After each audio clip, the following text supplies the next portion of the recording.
back in the late 60s, I had a partner, Paul Williams, and our company, Pressman Williams, was based down on 23rd Street. And it was a kind of base for a lot of filmmakers, because Paul was a director who, our first film was a film called Out of It with John Voight, his first film, and that film was sold to United Artists, so Paul became like the first director of a group of filmmakers in New York that had actually sold a film to a studio. And at that time, Brian was hanging out around our office, and Martin Scorsese, and a director named Mark Stone, who died very young, and a number of other filmmakers. And Paul was kind of like the preeminent figure, because he'd actually made a feature that had been sold. And Brian had made a deal with Ray Stark to do Sisters and Phantom of the Paradise. And around that time, I guess he had done Hi Mom and Greetings. And he had a falling out with Ray Stark, and we were doing a film up in Toronto called Dealing, or the Berkeley to Boston 40 Brick Lost Bag Blues, which Paul Williams was directing. We finally did get the rights from Stark, and we were debating which film to do first, Phantom of the Paradise or Sisters.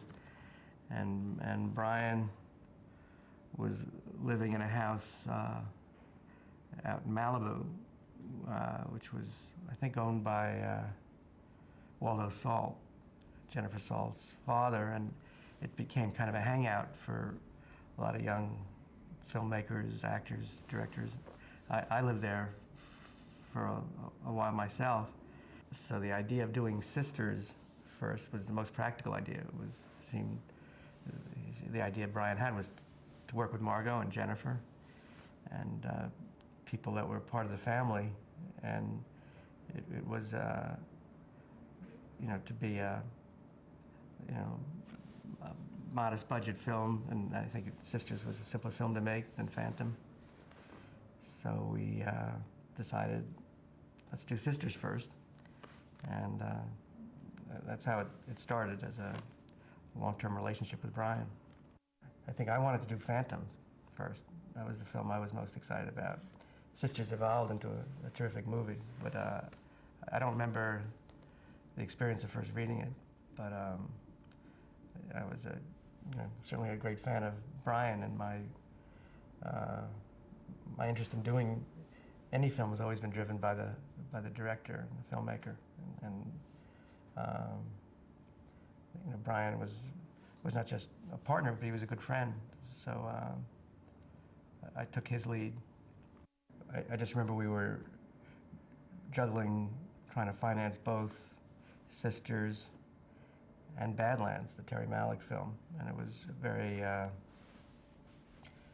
don't know how we did it. It was a kind of a juggling act, but it was, I remember never having any sense of question that these are not going to be great movies and we were doing the right thing. But the details of where every investment came from, I can't remember, but it was little bits of money from lots of people and family, and I know certainly my own mother was a major supporter. The film was set up to be done non-union, and the first day of shooting on Staten Island, both the IA union and the NABIT union, the two competing unions, which were always competing with each other, joined forces to stop us. And the local union that handles the electrical department, the grips, the gaffers, turned off the power in the apartment building we were in, so we couldn't get the elevators up and down, so we were paralyzed. So overnight, we negotiated with the NABIT union, which was the lower budget union, and brought in a new line producer named Lou Stroller, who's gone on to do a lot of films with, he did Scarface, he's worked with Marty Bregman and Al Pacino in a lot of films. At that time he was a production manager, and we had to reorganize the whole crew overnight, replacing everybody so we could get started the next day as a unionized NABIT show. So that was one kind of ordeal we went through. I think one of the great experiences of making the film was getting to work with Bernard Herrmann. That was Brian's dream, and we thought that it was a very unlikely prospect. But he reacted immediately and positively to the script, and it was a great relationship, and I spent a good amount of time with him, both in New York and in England, and remember that was great affection. Well, he's a very cantankerous fellow, but very sweet and very smart. And I remember going to see a movie with him, Mafioso, in London. And he said that was a great gangster movie. He didn't like The Godfather. I remember him being so outspoken. He was always taking very, kind of argumentative positions that would be, not the common attitude about things, and just hated the idea of flying anything but coach. I remember the idea of flying business or first class was abhorrent to him. He thought that was such a waste of money. Yeah. He finished the score. I still have the manuscript, actually, and I remember he was such a perfectionist that we had scheduled, 4 sessions, each at 3 hours long, whatever, and the final cue was finished within 15 seconds of the last session. It was so exact and so perfect. And the score for Sisters is, I think, just wonderful. It really enhances the film greatly. I'm very, very proud of the film. Cinematically, it was very original and ambitious. Brian's use of the technique of split screen was something very, I think, very well done in this film. That he and others have done subsequently, but there was an elegance to the way he did it, and the timing of the murders and all, which I think stands up very well by comparison. I think that the film has a cinematic ambition that's, I think I haven't seen, for example, the Marcus Nispel's new film, Texas Chainsaw Massacre, which I've heard is pretty good, but I haven't seen it. So I think of David Fincher's films that were, I think, very interesting and ambitious, and in a way, horror films that could be influenced by early De Palma work. The first time the film was screened for an audience was at a film festival in Los Angeles, and Paul Schrader was a critic at that point. He wasn't a filmmaker as much, and he wrote the first review, which was a very positive one, and then AIP picked it up, and I remember when the film opened, the first box office returns we heard from the regular theaters were kind of mediocre, but then we started getting reports. There were a lot of drive-in theaters at that time, and the business in the drive-in theaters was extraordinary.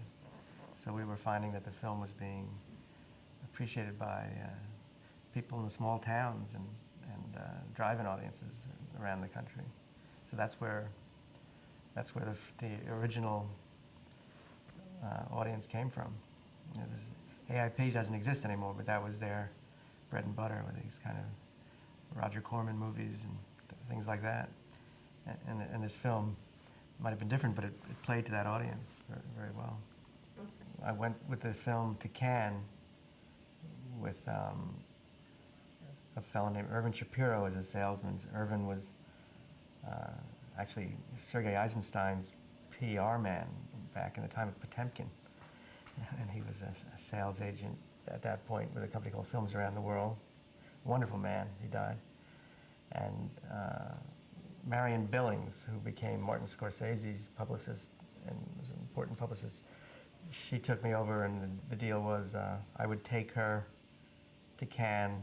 She wouldn't charge me any money, but I would pay the hotel bills and stuff. And we, with Irvin and Marion, you know, two-man operation, we showed the film not in the festival, but in the market. And it was a big success. It was sold, most everywhere. And that was my I've been back to Cannes many times, but that was the first time I went with sisters. And it was a great experience, and I got to meet,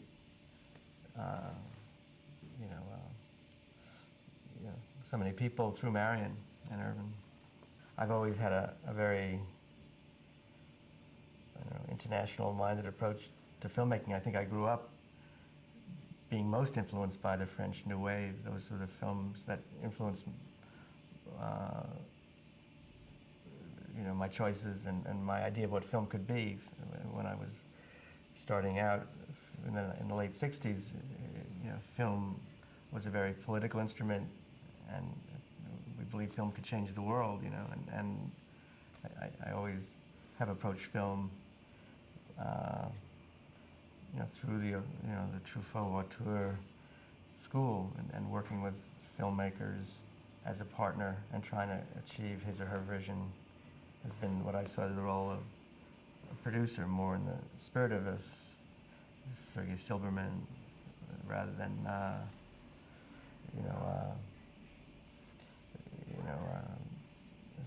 someone like I don't know, Joel Silver. I think that the producing has different approaches, and they're both valid. I mean, there are producers that want to mold the film in their image, in their. But I've always had a more vicarious approach to film through the, artistic vision of the director, and trying to be, to create the,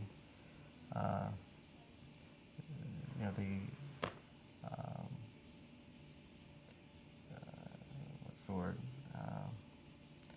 Create the context for that filmmaker to achieve his or her vision, and that's the role that I think is a more European approach to making films. But it's certainly not limited to myself. I think there are other independent filmmakers that take that approach here as well as in Europe.